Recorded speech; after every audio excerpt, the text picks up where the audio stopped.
COVID-19 has taken a hefty toll on us all, from individuals to entire nations.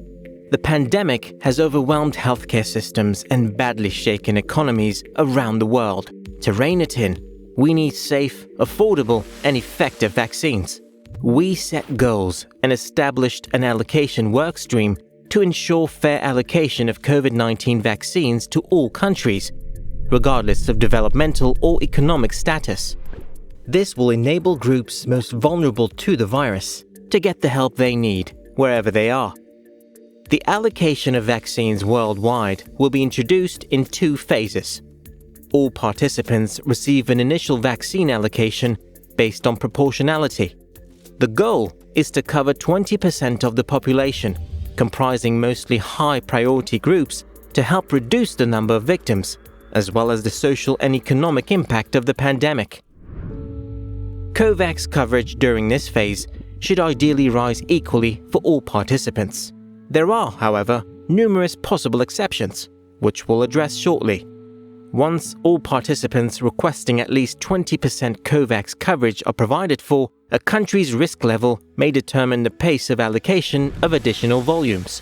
The exact details of the allocation methodology in this phase will be communicated at a later date.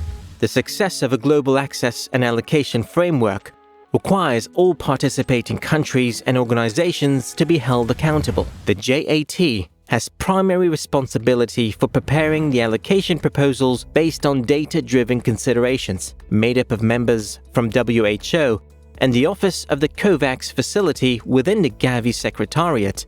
The group works to bring together the cross-organizational information needed to articulate joint allocation proposals. Composed of technical experts, the IAVG validates allocation proposals from the JAT, ensuring they are technically sound, transparent, and free from conflicts of interest. This decision will then be passed on to the Office of the Covax facility for implementation, with support from the procurement agencies, UNICEF Supply Division, and the PAHO Revolving Fund. Before we get into the how of allocations, let's take a look at the different participation models for Covax. Covax's AMC finances and supports the participation of 92 lower middle and low-income economies in the Covax facility. There are also 2 forms of self-financing participants, committed and optional. Committed purchasers are self-financing their doses and commit to purchasing approved vaccines from the facility. Under this type of agreement, participants are effectively committing to buy a set of number of vaccines that, once available, will be fairly and equitably allocated amongst participants.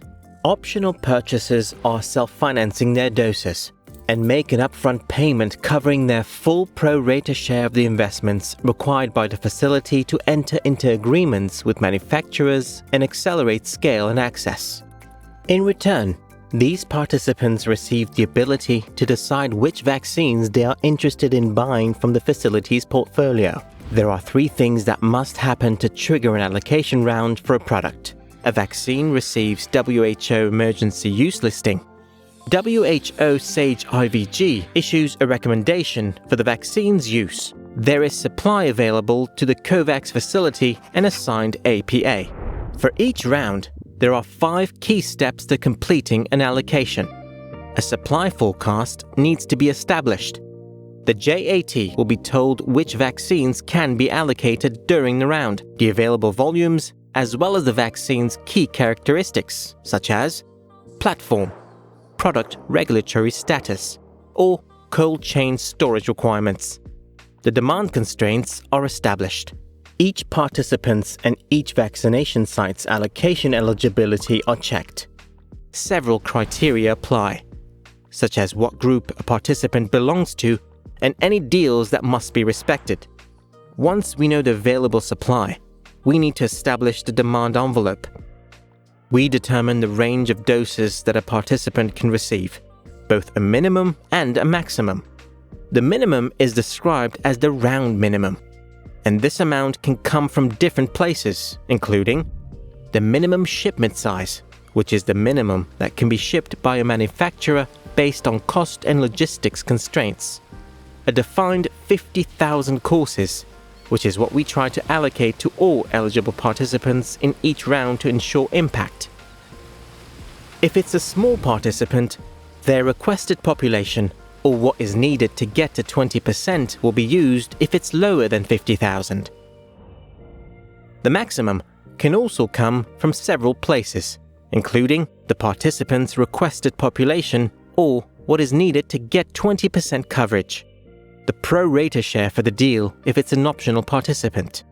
Then we match the supply to the demand preferences.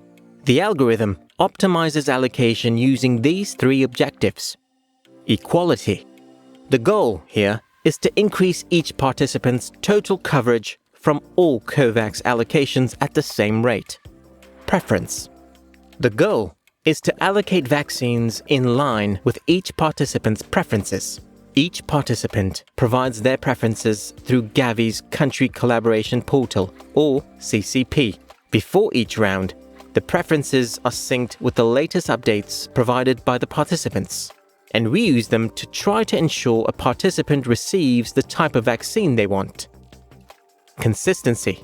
The goal is to provide consistency for participants as they organize their vaccine programs, seeking to minimize the number of different vaccines assigned to each participant.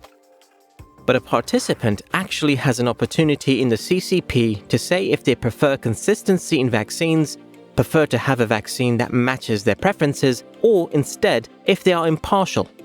Participants also can say if they prefer to receive only one product in a round, if they are okay with receiving more than one, or if they would prefer to receive more than one. Based on these inputs, the algorithm then determines the allocations of the supply available in each allocation round to the eligible participants. All available supply in each round is allocated. Lastly, a delivery sequence must be established. Initially, a sequence is established by the JAT and validated by the IAVG based on epidemiological criteria and total vaccine coverage from all sources. The sequence can later be modified based on emerging issues, such as absorptive capacity. As you begin to look at an allocation output, you'll notice that many participants may be above or below the equality line for the round. Let's look at some of the reasons why that might happen. First off, some participants may be behind or receive a small allocation compared to others in the round. That's because participants can often be excluded by choice or due to other issues. There are many reasons for this, but let's examine a few. Voluntary delay. A participant chooses to skip a round. This decision is communicated to Gavi by the participant prior to an allocation round. Opt-out. An optional participant chooses not to receive allocations from a specific vaccine deal. This is communicated during the deal's opt-out window. Price opt-out. A committed participant chooses not to receive a specific vaccine due to the price at which the vaccine is available to the participant. Not ready. A participant is not ready to receive a vaccine. Also note that after an allocation is complete, the allocation could be reallocated due to issues around indemnification and liability, import license, or preparedness. Requested population achieved. A participant's requested population has already been met. Some participants have chosen to cap their Covax coverage at less than 20%, so they may reach their coverage earlier than others. 20% coverage achieved. A participant has received 20% coverage, and they are ineligible for more doses until Phase 2. Optional participants may receive a small allocation or even no allocation in a round depending on their pro rata share for a deal. Once the share is fulfilled, the participant will not receive additional doses of that vaccine unless a new deal is signed. If a participant has recently received a donation that allowed them to sprint ahead, the next allocation round would result in them receiving a smaller allocation than others. In each allocation round, the algorithm identifies participants whose total coverage is behind other participants in the round, and then allocates them extra doses to catch up their total coverage levels compared to other participants as quickly as possible. Now, let's look at reasons that a participant may be ahead or receive a larger donation compared to others in the round. Within each round, we often grant a minimum allocation to each eligible participant. For a participant with a very small population, this amount allows some participants to greatly rise in coverage. In fact, for some participants, even the very minimum amount of a shipment can cover more than 20% of their population. Optional participants can also move ahead due to the deal round minimum set aside for optional participants. In future rounds, if a participant is identified as too far ahead, the algorithm assigns the participant a round minimum and excludes it from the equity calculation. Two additional concepts are very important for understanding vaccine allocation through Covax.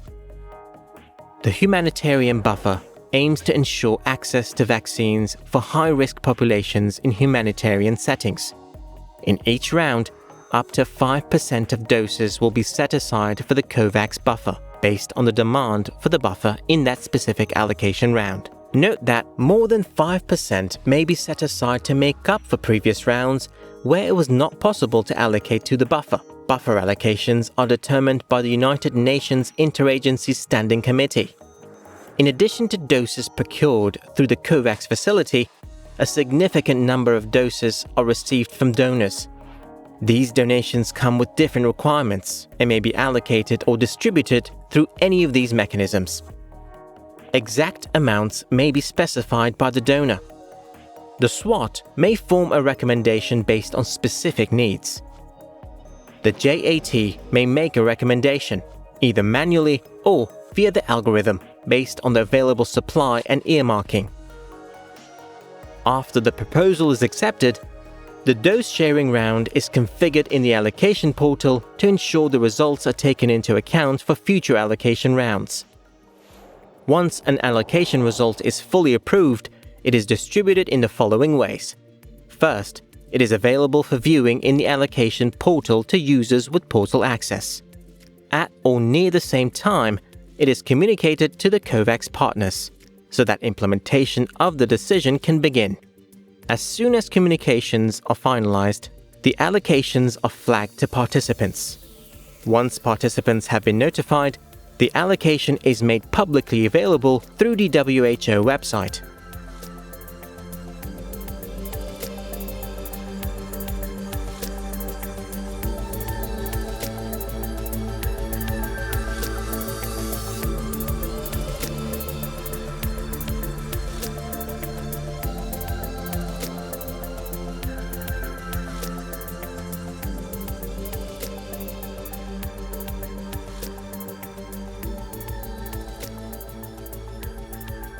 Thank you for taking the time to learn more about the allocation process. It's possible that some of the information in this video has changed, so be sure to refer to recent documentation and meeting notes for the most up-to-date decisions.